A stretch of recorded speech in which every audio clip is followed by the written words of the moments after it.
Welcome to the very first episode of the Services SETA podcast, where we give you all the necessary tools to ensure that you level up and get involved. Now, whether you're a learner, an employer, or even someone that's seeking opportunities to kind of grow and develop themselves, this is the perfect place for you to get all the credible and reliable information that you need. My name is Valerie Mahlakgane, and I'm going to be holding you down and having all the necessary conversations with the key stakeholders to ensure that we give you all the information you need to ensure that you level up and upskill yourself. Now, my guest for today to kickstart this series is someone really, really important who's going to be giving us all the credible information that we need and access to all these resources.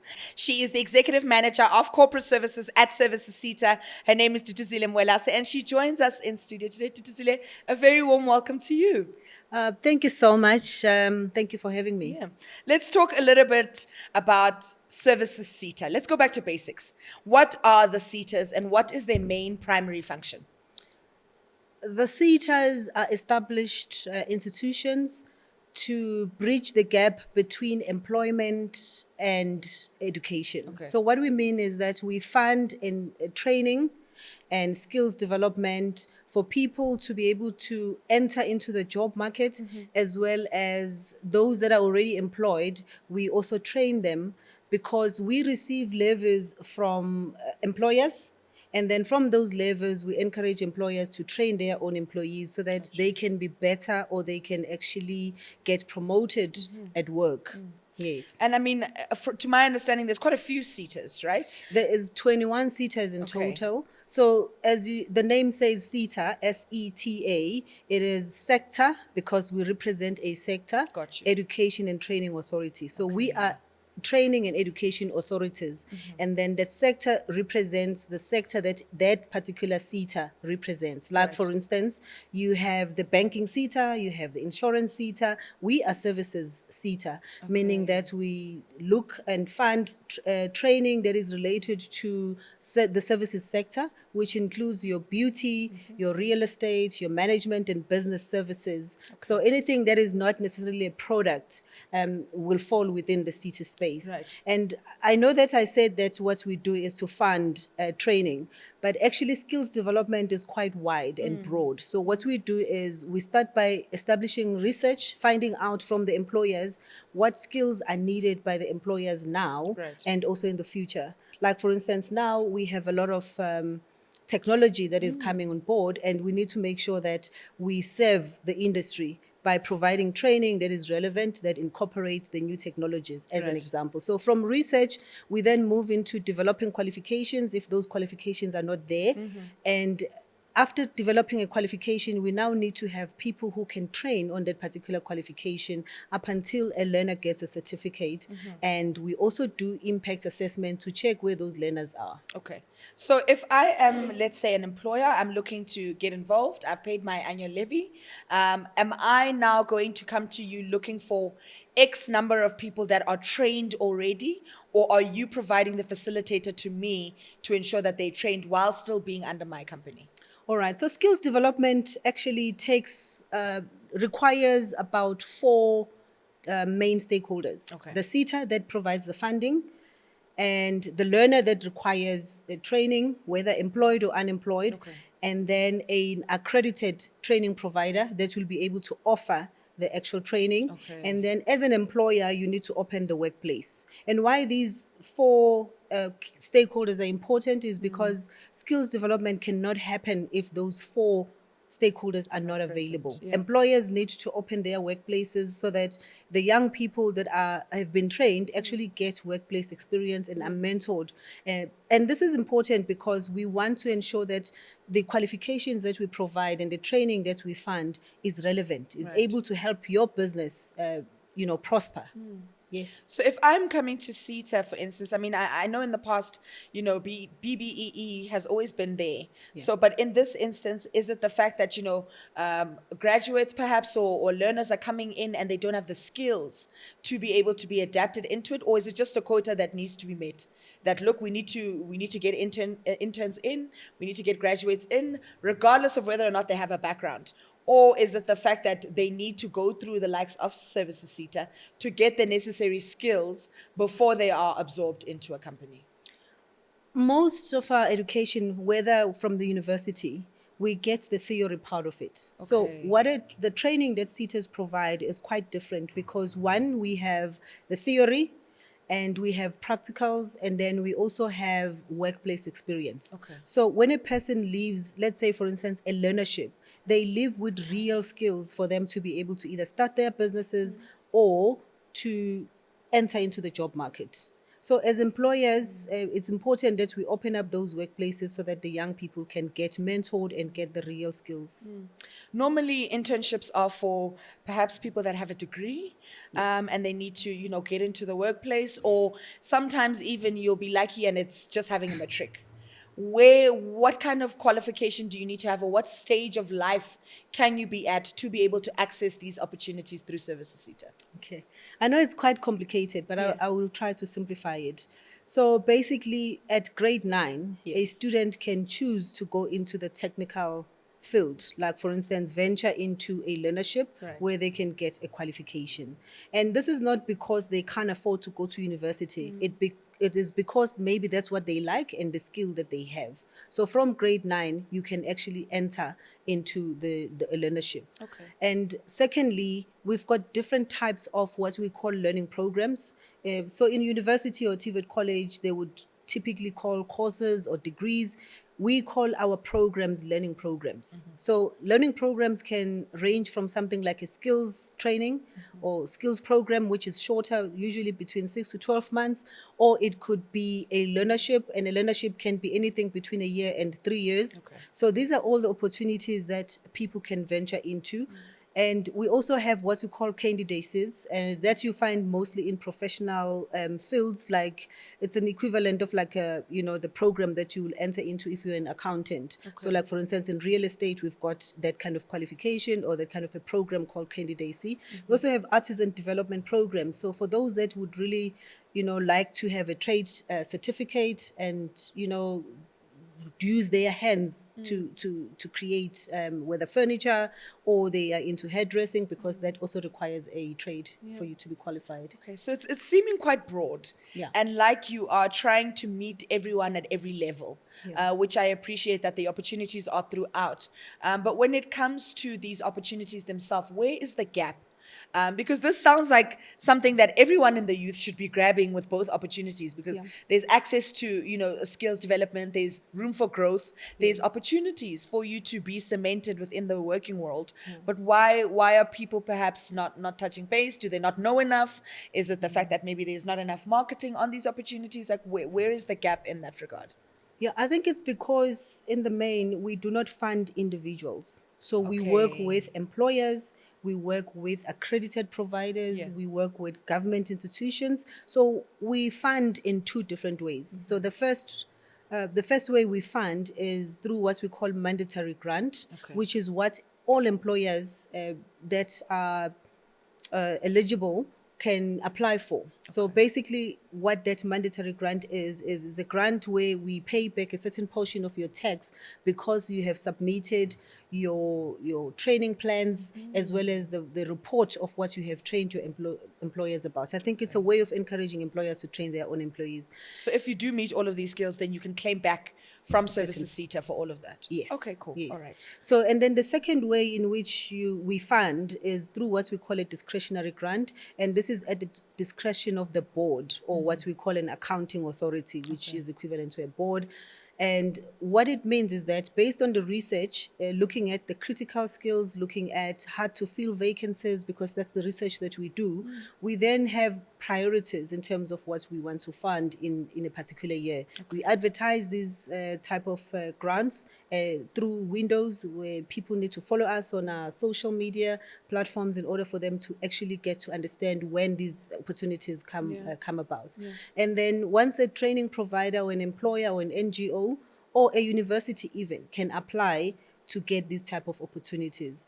And also individuals need to look out for bursary opportunities. That's another learning program. It's still part of our learning programs because we do fund students with bursaries, and bursaries that pay for tuition, that pay for accommodation, as well as textbooks. Amazing. And you don't have to pay it back. Okay, that's a big thing, right? And I think when it comes to the likes of student loans, the big Yes. issue is how am I going to pay it back when already the unemployment rate is high? Yeah. What is the likelihood of me getting a job to even pay it back? So this is an opportunity for people to develop skills without having to have the monkey on your back saying, "Hey, skalabala wa kolota," and there's this thing Yes. that's coming for you. But you speak about the importance of the employer. Yes. Now, this is where the funding from Services SETA comes in to say, okay, you need to open up the industry so that all of these learners that have all these perhaps bursaries or internships are able to be placed. Yes. How can companies ensure that they are playing a part in getting involved and ensuring that, you know, your work as Services SETA is executed throughout all the people that need it?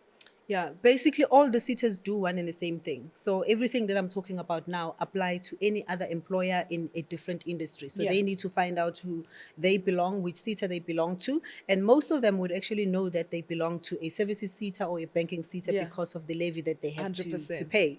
So essentially employers, we need employers to get relevant qualifications, to develop relevant qualifications, because we want qualifications that are informed by the industry. So that's the first point. Okay. The second point is that, like I explained earlier, that the training includes three components: the theory, which is only 30%, and then the rest of the training requires practical skills, or simulations, as well as the last point, which is the workplace. Where we need mentors to actually mentor the young people. Yeah, so employers are very critical. In fact, skills development can never happen without an employer. The employer, to be able taking to the lead. open that up. Yes. Absolutely. And in your experience, what do you think is kind of the most saturated market or industries where people are kind of gravitating to want to get involved in this specific industry that we see others lacking when it comes to all of the services that you provide? I think that there is very little knowledge. By the way, we also do career guidance where we go to schools to show young people and learners different opportunities that they can think about. You know, let's take, for instance, the cleaning industry. People, when they think about the cleaning industry, only think about domestic cleaning. Yeah. But you can actually have specialized cleaning in hospitals, or where there's accidents on the roads. You could open your own company that does that type of cleaning. So I just feel that in South Africa, we are not very much clued up about the various opportunities that are available. The economy requires every single industry. There's no industry that is better than the other. And so for me, it's about opening our eyes and realizing that from the cleaning, I mean, the hiring sector is a huge sector. So usually when we do events, as an example, we hire sound equipment, we hire furniture. So it's an industry on its own. I'm going to talk about a very interesting industry again called the funeral services. Hey, The funeral services people are is dying booming. every single day. Listen, you don't even have to advertise your services if you're in the funeral industry, because it advertises itself. I mean, it's a need. So, and there are so many careers that you can actually find even within the funeral industry. Not just morticians, not just people who deal with the dead person. You could provide flowers, as an example, because, you know, we always need flowers for weddings, we need flowers for funerals. You could provide fleet, you know, and right now also you can have events. There's after parties or after tears. After tears. So these are all the opportunities. So, but research tells us that in South Africa, we are struggling a lot with artisanal. That's interesting. Yeah. So the artisans are where we need to look at. And as the SETA, we actually do fund artisanal programs or artisan development programs that are even beyond the services sector. Yeah. When it comes to the process of going through, I mean, you mentioned the 4 pivotal steps that come with it, but I'm curious to know, once a learner or a beneficiary is obviously trained, they have all the necessary tools or perhaps the certification, and they do get opened up into an industry or a company does allow them in, what then happens to the development of them? Are they allowed to come back and upskill again? Are they allowed to perhaps referrals? Is it more so that once you get the skills, it's time for the next person? Can I come back and perhaps reinvest in myself in another sector, perhaps? Or is it more set towards what you can do? Hey, this is a very difficult question to answer. Okay. And it's just purely, you can come back as long as it's not in the same financial year. So just to give you an example, Auditor General, when they look at the learners, the list of learners that we are reporting, because we have to report all the learners, they look at this ID, and then this ID is here in Services SETA, but it's also at another SETA. So it looks like what they call double dipping. Right. So, but for instance, you can be in a learnership, you start a job, and you can apply for a bursary at a different year, as an example. Okay, cool. And then as an employer, if I am going in and I'm meeting, let's say I meet the quota to qualify and I'm eligible, but I don't invest in it. I don't open up my company. I've just decided, cool, perhaps I'm paying the levy, but I'm still not opening up. Is there any repercussions to this, or are companies obliged to actually participate if they are paying the levy? I think anyone that has a business would actually see the results and will see the reason why they need to participate and the value that we add. And I think that like this podcast, we are opening up opportunities for people to give us feedback and tell us, what are we doing wrong? I know that most of our processes are obviously cumbersome, and that's only because government processes need to be like that so that we can have the right checks and balances, so we can account for the work that we do. However, we are welcoming stakeholders to come and give us feedback about what's not working. We're not saying that the system is perfect. We know that there are administrative issues and delays in certain things and certain activities that we provide. But I mean, it's a lose-lose situation if you're an employer and you are sitting and closing up these opportunities. If you are an employer and you are sitting at home or you're sitting at work and you don't feel the need to make a difference and open up your space so that young people who are unemployed can actually have an opportunity and gain a real skill, I don't think that it would make sense to anybody. Hope they heard that for the people in the back. And Duduzile, before we let you go, whether it be an employer, a learner, or someone that's just looking for opportunities, what word of advice would you have for them today? I think be on social media. Follow us on social media, because that is where everyone is in terms of communicating opportunities. Just make sure that you check that those are legitimate Services SETA social media platforms. And then we will be giving our handles for our socials right here below the screen. For now, though, thank you so much to Duduzile Mwelase. Before we let you go, word of advice for anyone that's watching this right now. It may be an employer, a learner, or even someone that's just looking for any opportunity. What would you say to them? I would say that reach out to us, follow us on our socials so that you get new information all the time. We actually even have a WhatsApp channel that you can follow us on. Thank you. Please do. Make sure you hit all of those follow buttons so that you're up to date with all of the notifications that you need. Duduzile Mwelase, she is the Executive Manager at Services SETA for Corporate Services. She has come through today to give us a bit more insight. Now that you know what the SETAs do, how they operate, when we come back, we chat to the Executive Manager at Adcorp to give us insight on how all of this is being implemented in the real service world.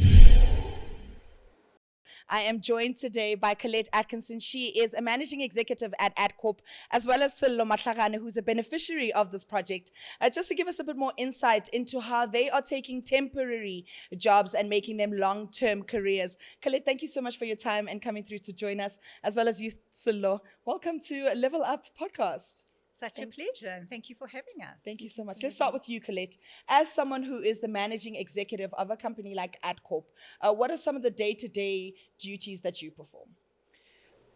I actually run two of the training businesses within Adcorp, being PMI and Talk IT. So a lot of what we do is seeing transformation of individuals, of companies, and of sectors through skills development. So partnering with Services SETA is so critical to what we do on a daily basis. And then, of course, I work with a lot of the subsidiaries in the group, and they have the incredible golden nugget in that they are able to dictate and understand where the labor market is moving so that we can make sure we can create those learning pathways in training, and then we can make sure that there's secure employment in those high demand labor areas. And I want to talk specifically about temporary jobs, right? Because they sort of keep our economy running in a sense. Absolutely do. But they're not given as much attention as light to kind of show the importance of what they do. It seems as though you have found a gap in the market and are trying to fill that gap with all these temporary workers. Let's talk a bit about that kind of gap in the market and the shift to kind of expand temporary work into more of a long-term career. My favorite question. I think what's so critical is that, we have such a high unemployment rate in this country. And what employers and what a lot of corporate South Africa does not always understand is that the temporary employment service provider or workforce solutions provider often provides that first opportunity into employment. Okay. And what's so critical about that, as we know, is that even though they may not have access to formal education in that process, they're building skills, they're building competencies. They're learning how to problem solve. And if we can take that incredible latent talent pool and work with our clients to build a pipeline of longer term talent, we can see the results of absorption, sustainable employability, and what we really try and work hard towards achieving, which is really economic inclusion and really driving that economic inclusion and social cohesion for our temporary workforce. Yeah. And I think Sello will touch on you in just a second. But before I come to you, I'm curious to know when it comes to these skills, and this is both actual working skills and soft skills that are important in today's labor market. When it comes to these temporary workers, it seems as though that's where they're lacking, is that they don't have the training. They don't have perhaps the skills or the development to know how to fit into that role. How have you kind of nourished that aspect of it? So what's so beautiful, I suppose, around the fact that, we have so many different entities in the group that are in this space is that we are able to rotate skill sets. And in that way, people are able to build those skills and those competencies in different environments. So the very nature of a temporary employment or temporary worker is that they're generally working at peak times or specific projects. So every time they're working, they're acquiring a different skill set. And that is what makes them so valuable in the job market. And you spoke about soft skills. We talk about power skills. Okay. Because being able to problem solve, being able to think critically, being able to work as a team in a team, those are critical power skills that drive success.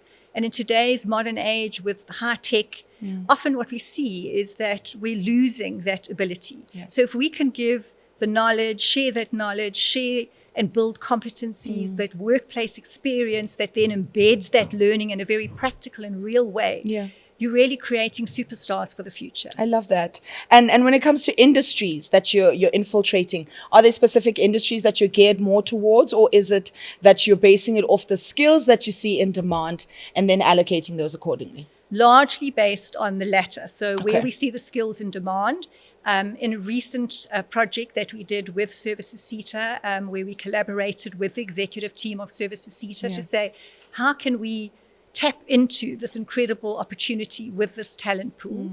What we found is that the biggest demand was around warehousing, distribution, and manufacturing. So it is more your unskilled, semi-skilled workforce that we tapped into for the purposes of that project, which was enormously successful. Yeah. And how can people get involved? If they feel like perhaps I could be one of these people, is there a criteria that one needs to meet before getting involved? So essentially, they would need to register with Blue, with Adcorp Contract Managed Services, Quest, Kelly, one of our subsidiaries, and they would be able to then, through that process, once they're placed on site, or potentially placed straight onto a learnership as a pathway onto a site. And someone that has got this on lock is Sello Mahlakgane. She is one of the beneficiaries of this project. Sello, thank you so much for your time. Let's talk about how you got involved with the project. How did you find out about it? Was it word of mouth? Did you see a post? How did you get involved? Thank you for having me, V. And how I heard about the program, I heard it from our line managers at work. I'm working under ACMS in-house at ShopRite. And our supervisors as well, they were telling us about how they have the program with the Service SETA and PMI where we're gonna be attending the classes and learning, upskilling for Yourself, upskilling yeah. actually. Yes, I love that. Yeah. Okay, and from the moment which you mentioned you were working in sort of retail and you obviously got involved, what are some of the things that you've learned that you feel like have made you a different Sello from when you began to after? I've learned a lot. One of the things that I've learned is the communication skill and the leadership skill as well.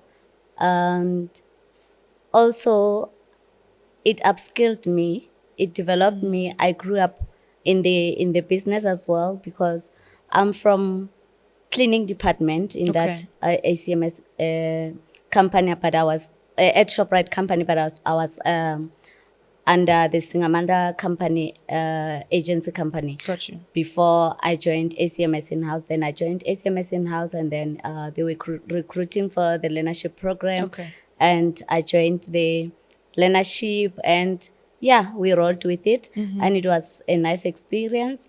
And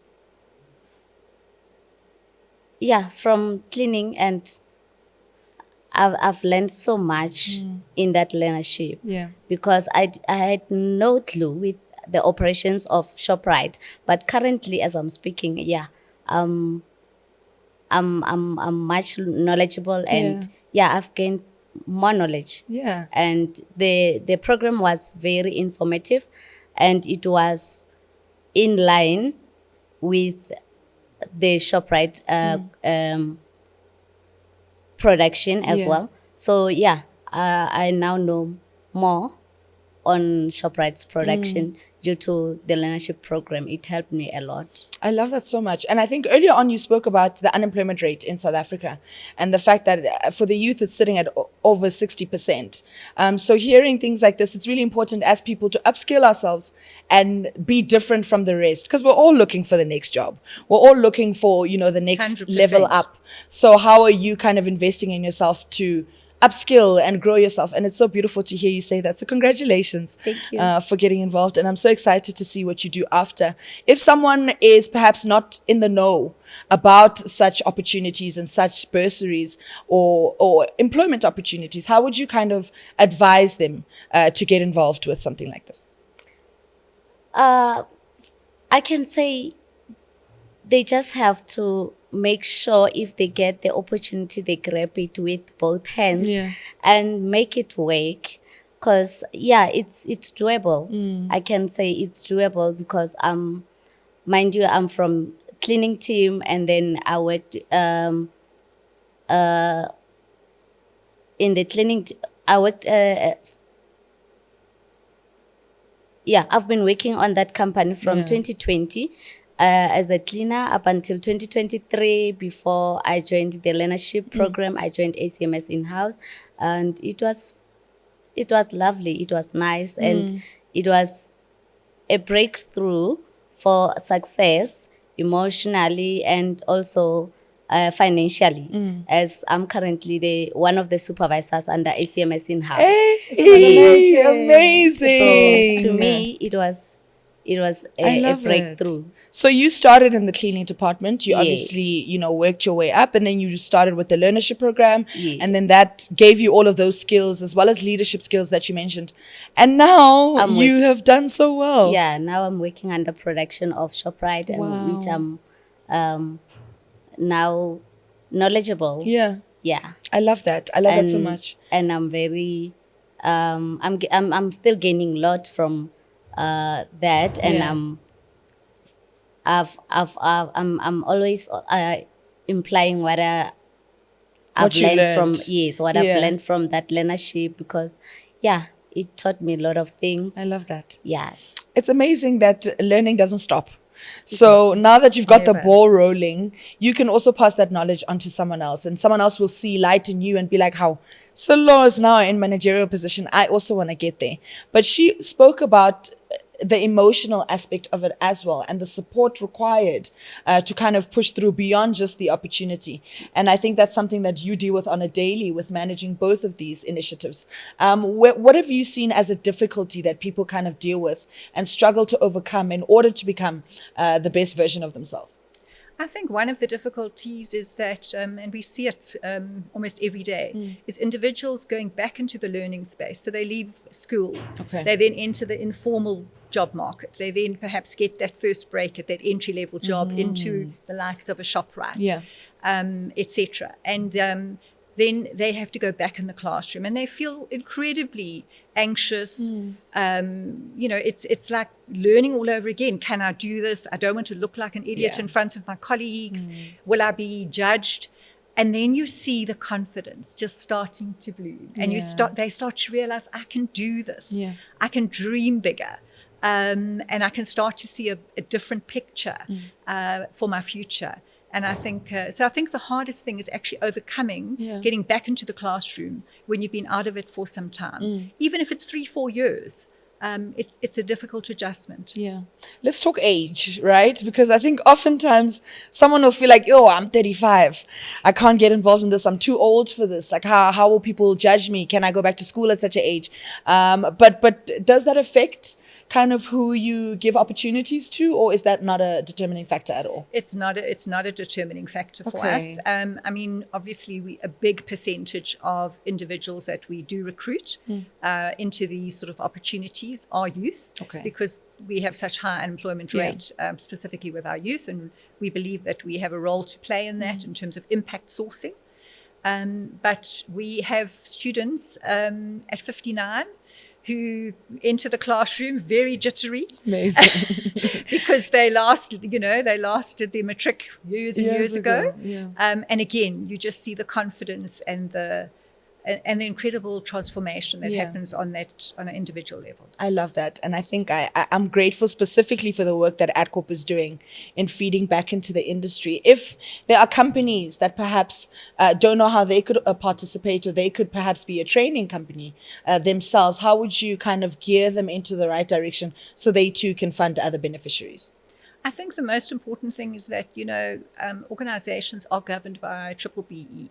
So it's very, very relevant in corporate South Africa. So I think it's really just a case of, understanding your workforce, and then collaborating. I mean, this project was a success of enormous collaboration between employers, being the temporary employment service provider or workforce solutions provider, the clients of those businesses, as well as Services SETA, was absolutely critical in terms of funding and subsidizing the effective running of this project, which is expensive, but incredibly fruitful.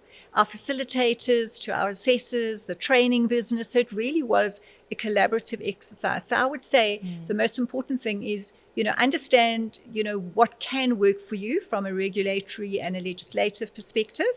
And then sit with the stakeholders and collaborate and see what you can come up with. Think a little bit out of the box.